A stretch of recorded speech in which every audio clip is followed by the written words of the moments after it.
Les violettes sont des fleurs. Salut, c'est les violettes. Les reines et régentes, ces femmes qui ont dirigé le monde. Aujourd'hui avec Philo, on a choisi d'aborder le thème de femmes qui ont régné avec des conséquences sur le monde entier parce que c'est des exemples de puissance. C'est des femmes qui ont autant été reines, rois même, que régentes. Donc on va vous parler de Isabelle la catholique, Christine de Suède, la reine Victoria et Catherine de Médicis. Isabelle la catholique, elle est très célèbre. Tout simplement parce que ça fait des siècles que des catholiques veulent la canoniser, qu'elle est à l'initiative d'un énorme génocide qui est l'Inquisition espagnole des Juifs, et parce qu'elle aussi elle est à l'origine de nombreuses découvertes. Isabelle la catholique, elle a principalement régné au XVe siècle. Elle est née en 1451. Pour la petite histoire, on l'appelle Isabelle la catholique, mais son vrai nom, c'est Isabelle de Castille. Isabelle la catholique parce qu'elle a été connue pour être une reine extrêmement pieuse. Donc elle vient de Castille, elle dirige à l'époque l'Espagne, c'est plein de mini-états comme en France, comme en Italie, comme plein de royaumes qui sont divisés avec des sous-états très puissants. Donc elle est héritière du trône de Castille. Elle épouse Ferdinand d'Aragon, qui lui du coup possède l'Aragon. Et du coup à la mort de son père, et quand elle se marie en 1469 avec Ferdinand d'Aragon, les deux s'unissent et ils dirigent autant l'Aragon que la Castille, ce qui est une immense partie de l'Espagne. Quand tu présentes Isabelle la catholique, tu parlais de l'Inquisition et tout. Est-ce que tu peux en dire plus ? Isabelle la catholique a un surnom qui est assez logique par rapport à ses actions dans sa vie. Déjà, Isabelle est à l'origine de la Reconquista, c'est-à-dire que pendant plusieurs décennies et plusieurs siècles, une partie du royaume espagnol, donc l'Andalousie, était dirigée par le monde arabo-musulman. Isabelle a récupéré ses terres parce que, à ses yeux, c'était des terres catholiques. Donc, c'est la fin de la domination islamique dans la région d'Andalousie. Par exemple, si on va à Grenade, on a encore aujourd'hui plein de châteaux andalous avec une influence d'architecture islamique. C'est une énorme victoire, ça marque un tournant immense pour la royauté espagnole parce que, en fait, l'Espagne redevient complètement catholique. Donc, ça permet au pape d'avoir énormément de pouvoir et beaucoup plus d'influence sur le royaume espagnol. Parce qu'on le rappelle, les États n'étaient pas comme aujourd'hui certains en Europe laïques. Tout le monde était très dirigé par la religion. Et par le pape, surtout au XVe siècle. Et en fait, en dehors de ça, la Reconquista, ça se passe en 1492.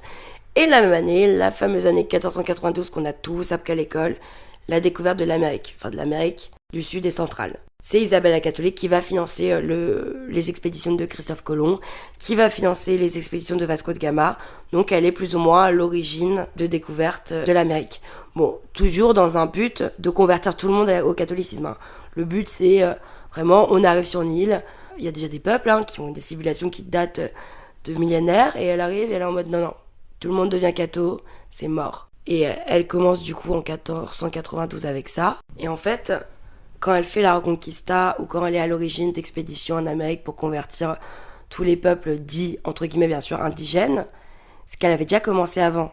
Parce qu'en 1478, elle est à l'origine déjà dans son propre pays de la conversion d'énormément de juifs d'Espagne. Et là, on arrive à un sujet qui est resté, dont on a entendu parler, on parle toujours de l'Inquisition espagnole, même de l'Inquisition en général, mais on ne sait pas trop d'où ça vient. Donc l'Inquisition espagnole, ça a été la première Inquisition. Le but de l'Inquisition espagnole, c'était de convertir ou de tuer ou de torturer, ceux qui ne voulaient pas se convertir, tous les juifs espagnols.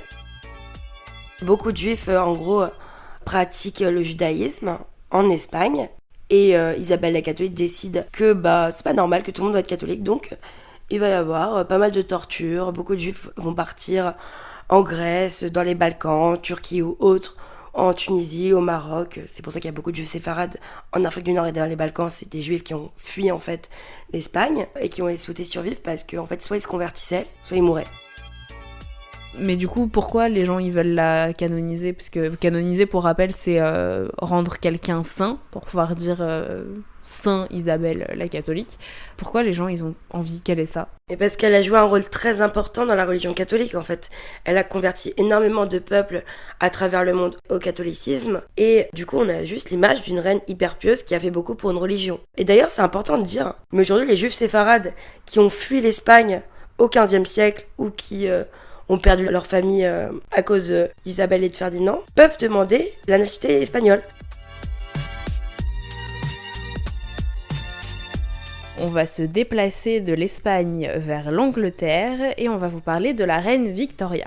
La reine Victoria, on la connaît tous, c'est d'elle dont vient l'ère victorienne, donc elle a régné de 1837 à 1901, donc elle a eu 63 ans de règne et c'est le deuxième plus long règne sur le Royaume-Uni, juste après Elisabeth II. La reine Victoria, elle n'était pas du tout destinée à régner quand elle est née, parce que c'est la fille du 4e fils du roi George III. George III, pour rappel, c'est celui dont on parle dans la série Queen Charlotte des Bridgerton, par exemple, pour s'en rappeler. Donc du coup, le roi George III, c'est son grand-père, mais elle n'est pas la fille de celui qui est censé accéder au trône. Sauf qu'en fait, par un jeu de succession, tout le monde meurt, petit à petit, et sans laisser de descendance. Donc elle se retrouve un peu par hasard à accéder au trône.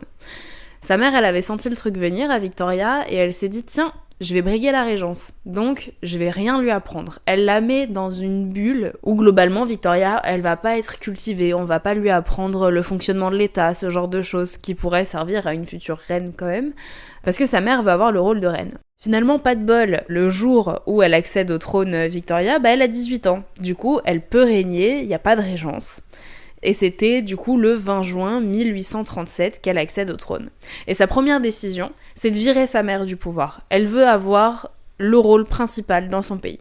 Mais c'est marrant, tu me dis qu'elle a tous les pouvoirs, mais aujourd'hui c'est pas le cas.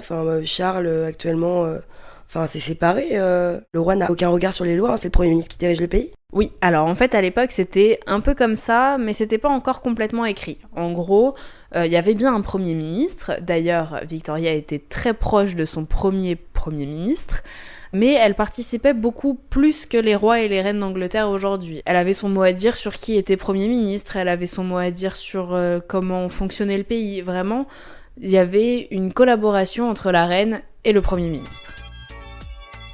En plus, Victoria, quand elle arrive sur le trône, elle arrive un peu... Ok, c'est une femme, mais en attendant, les 3 derniers rois qu'on a eu, on a eu un fou, un débauché et un bouffon. Donc, ces 2 oncles, c'était le débauché et le bouffon. Donc, ça pouvait pas être pire. Ok, c'était une femme, et pour cette époque, une femme, c'était jamais une bonne nouvelle, mais ça pouvait pas être pire qu'avant. En plus, du coup, il y avait une situation sociale qui était très difficile avec l'industrialisation qui arrive et l'Angleterre a été particulièrement dans l'ère industrielle. En fait, il faut savoir que le Royaume-Uni, au 19e siècle, était la plus grosse puissance mondiale. C'est-à-dire qu'à tous les niveaux, ils étaient en avance. Le système, par exemple, des égouts, le système du métro, beaucoup de choses viennent d'Angleterre. Le problème, c'est que plus les gens s'enrichissent, plus les écarts se creusent et plus les gens sont pauvres. Parce que c'est l'arrivée du travail à la chaîne, c'est l'arrivée de plein de nouveaux modes en fait de travaux qui fait qu'il y a énormément de pauvreté, qu'il y a une misère immense, par exemple à Londres. Donc elle est obligée de s'appuyer sur le soutien de son Premier ministre, puisqu'en plus elle arrive là-dedans, mais elle y connaît rien. Donc ce Premier ministre, c'est Lord Melbourne, et en fait c'est lui qui lui apprend tout. C'est lui qui lui apprend comment fonctionne le pays et comment avoir sa place dans les cercles de décision. Et un des premiers conseils qu'elle applique, c'est de se marier avec son cousin Albert. Elle est folle amoureuse de lui en plus, et ils vont avoir 9 enfants. Et ça, c'est un truc hyper important parce que ces 9 enfants, elle va leur permettre de faire ce qu'on appelle un beau mariage. Donc, ils vont tous quasiment se marier avec des rois et des reines d'Europe. Donc, on prend en exemple la première, qui s'appelle Victoria, qui épouse le prince de Prusse. Et qui donne d'ailleurs naissance au futur empereur d'Allemagne Guillaume II. Et on l'appelle d'ailleurs la grand-mère de l'Europe parce que la génération d'après, les rois et les reines d'Europe, c'était les petits-enfants de Victoria. Donc par exemple, il y a eu Alix qui s'est mariée avec le tsar Nicolas II, qui a été le dernier tsar de l'Empire de Russie par exemple. Mais un jour, son mari meurt et pour elle, c'est la pire épreuve de sa vie parce que elle était amoureuse de son mari, même si c'était rare à l'époque de se marier avec un homme qu'on aimait, et elle décide de porter le deuil pour le reste de sa vie. Et à ce moment-là, elle se rapproche d'un de ses domestiques, elle est tout le temps chez elle, recluse, donc elle se lie d'amitié avec John Brown. Mais ça fait jaser, forcément, une femme en deuil qui est très amie avec un homme, c'est pas possible. Donc, elle se remet à régner jusqu'à la fin de sa vie en 1901. Pour avoir une petite idée de toutes les décisions qu'elle a prises, pareil qu'Isabelle la catholique, c'était pas des choses où quand on regarde avec nos yeux d'aujourd'hui, on se dit tiens, quelle riche idée. Par exemple, elle a participé à l'expansion coloniale de l'Angleterre, mais en fait, donc aujourd'hui, la colonisation, on a un regard très critique dessus. À l'époque, la colonisation, c'était le seul moyen d'avoir un pays fort et puissant. Et donc, elle a participé, de cette façon qui est aujourd'hui très discutable, à l'expansion de l'Angleterre telle qu'elle a été à un moment une des premières puissances mondiales. Et encore aujourd'hui, l'Angleterre a une place énorme sur la scène internationale. Donc tout ça, c'était grâce à elle. Avec par exemple la Chine, l'Inde, l'Égypte. Et d'ailleurs, elle est devenue impératrice des Indes. Et c'était encore le cas pour Élisabeth II et maintenant pour Charles III. Si vous vous ennuyez un jour, n'hésitez pas à regarder la liste du Commonwealth. C'est un délire. Le nombre de pays qui appartiennent en vrai à l'Angleterre, enfin, qui appartiennent au royaume d'Angleterre, c'est un délire. En plus de ça, elle a fait un truc qui peut paraître un peu plus cool. Elle et son mari, ils sont à l'initiative de la première exposition universelle. C'était à Londres en 1851, à Hyde Park. Et pour ceux qui connaissent un peu Londres, c'est pas juste à côté de Buckingham, mais c'est vraiment pas très loin. En 10 minutes, on y est à pied. Et en fait, ce genre d'exposition, ça faisait rayonner le pays culturellement sur le monde entier. Si on regarde un peu par rapport à aujourd'hui, ça avait la même influence qu'un pays qui accueille les Jeux Olympiques. Tout le monde a les yeux tournés vers ce pays pendant tout le temps de l'exposition. Et ça, c'est quelque chose qu'encore aujourd'hui, on recherche. Tout ça pour dire que Victoria, elle a laissé une trace dingue, alors qu'elle n'était pas du tout amenée à régner à sa naissance. Mais elle a quand même transmis l'hémophilie à quasiment toutes les cours de toute l'Europe. Oui, parce que, comme je disais, c'était la grand-mère de l'Europe. Mais elle avait une maladie génétique qu'elle a transmise, du coup, à tous les rois et reines d'Europe. Christine de Suède, j'ai eu envie d'en parler parce qu'elle est complètement lunaire, cette nana. J'utilise le terme nana, j'ai 45 ans. Christine de Suède, elle est née du coup en 1626 à Stockholm. Elle n'a pas été reine de Suède en 1632, mais roi de Suède. Pourquoi ? Alors, faut savoir que la petite Christine est née dans une période où la Suède était assez troublée, assez pauvre comme pays. En fait, c'était fini les temps vikings. Là, on est au XVIIe siècle. Les vikings sont bien loin. Le père de Christine est fan de sa fille. Il la met sur un piédestal. Il veut absolument qu'elle soit reine. Il faut savoir qu'il n'y a jamais eu encore de femme qui a été reine en Suède. Aussi, quand Christine naît, elle est extrêmement poilue. Elle a des problèmes de pilosité. Et on se demande si c'est pas un petit garçon, en fait. Elle est élevée comme un garçon. Elle est hyper masculine, elle est pas très jolie, elle est même assez laide. Et du coup, elle est complètement délaissée par sa mère qui était une des plus belles femmes de son temps. Elle est tout le temps avec son père. C'est la petite chouchoute de son père. Et du coup, son père change un peu la loi et déclare que sa fille sera roi vu qu'il n'y a pas le droit qu'il y ait une reine en Suède. Donc, il faut savoir que Christine s'habillait comme un homme, montait à cheval en pantalon. On parle du XVIIe siècle.